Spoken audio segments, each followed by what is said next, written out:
Niamey, capitale du Niger. En janvier dernier, les jeunes se sont retrouvés au centre de vives émeutes. Étudiants, élèves et sans emploi étaient à la fois les bras armés et les victimes. Plusieurs églises incendiées, des dizaines de blessés et même des pertes en vies humaines.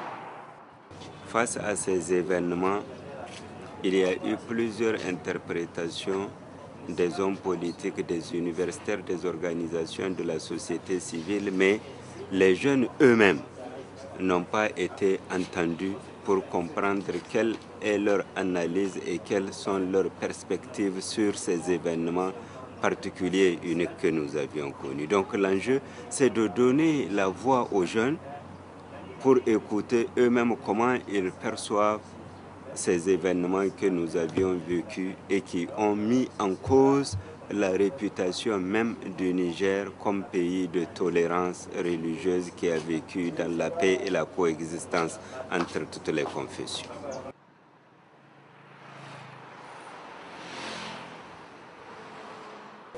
Les causes sont entre autres la mauvaise compréhension ou la méconnaissance totale des préceptes religieux.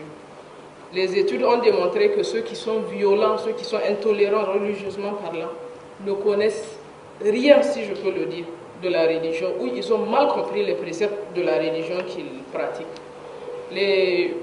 Ça peut conduire alors à de la violence, sous quelque nature que ce soit, et l'extrême, je me dis que c'est la violence physique.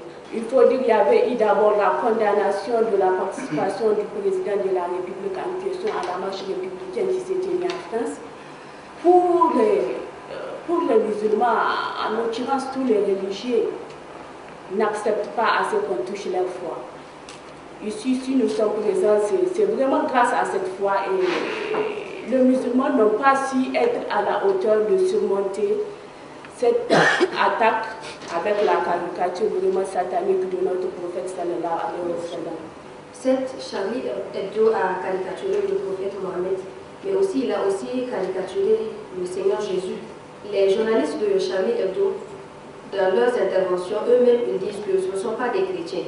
Ce ne sont pas des chrétiens, ce sont des animistes. Et donc on ne peut pas vraiment être là à indexer la religion chrétienne jusqu'à perpétrer des actes contre le christianisme ou bien contre l'Église.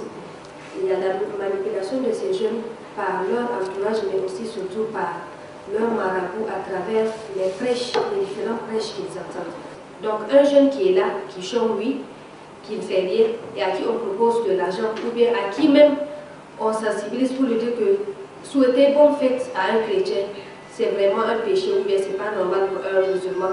Donc c'est vraiment très facile pour lui d'agir de la sorte. Nous avons lu la biographie du prophète. Il a vécu avec les chrétiens. Il a même envoyé certains musulmans dans un pays chrétien, à l'instar l'Éthiopie aujourd'hui, pour qu'ils aillent vivre parce qu'ils étaient persécutés où? À la Mecque. Il les a envoyés. Si c'était dans le contexte aujourd'hui, qu'est-ce que nous allons dire? Mais ce roi chrétien de l'Abyssinie a accueilli ces musulmans. Nous dire aujourd'hui que les musulmans sont intolérants, moi je pense que je m'inscris en faux, en ce sens. Un. Deuxièmement, par rapport à l'histoire des chrétiens au Niger, les premières écoles mission datent peut-être des années 50 jusqu'à aujourd'hui. Mais qui sont ces enfants qui partent à l'école de ces chrétiens? Ce sont les musulmans, les enfants musulmans qui partent dans ces écoles-là. Ils ont passé toutes ces années. Beaucoup peuvent témoigner aujourd'hui qu'ils ont fréquenté la plupart de ces écoles mission jusqu'à devenir ce qu'ils sont devenus. Assister à un tel débat qui a pour thématique l'intolérance religieuse et les violences, c'est vraiment quelque chose qui me touche beaucoup.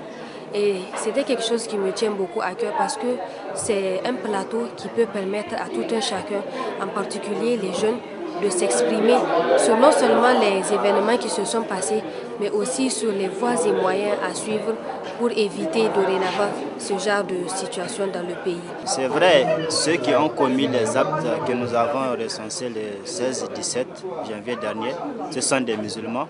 Mais est-ce que c'est l'islam qui a cautionné ce qu'ils ont fait? Ça, c'est une autre question. Et que les gens souvent se cachent derrière l'islam pour justifier de leurs actes. Et je pense que c'est regrettable.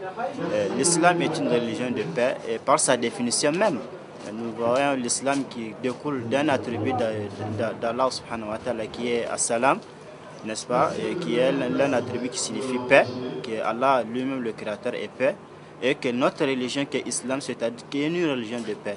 La sollicitation que se font les musulmans au quotidien, c'est assalamu alaikum, que la paix de Dieu soit sur vous. Aujourd'hui, quand vous êtes une personnalité publique, où votre vie est allée, ce que vous faites devant toute la nation, vous évitez de voler, vous évitez de mentir, vous évitez de faire des choses mal. Parce que lorsque la jeunesse le fait, ce n'est qu'à l'image de ce que vous faites. La jeunesse a besoin de modèles et elle agit en fonction de ce que les gens font, en fonction de ce que les gens leur montrent. La jeunesse doit prendre ses responsabilités. Ceux qui ont compris doivent expliquer à ceux qui n'ont pas compris. Aujourd'hui, on a pensé que c'était un acquis, cette paix, cette tolérance, mais on s'est rendu compte que ça ne l'était pas. Donc aujourd'hui, prenons tous nos bâtons de pèlerin.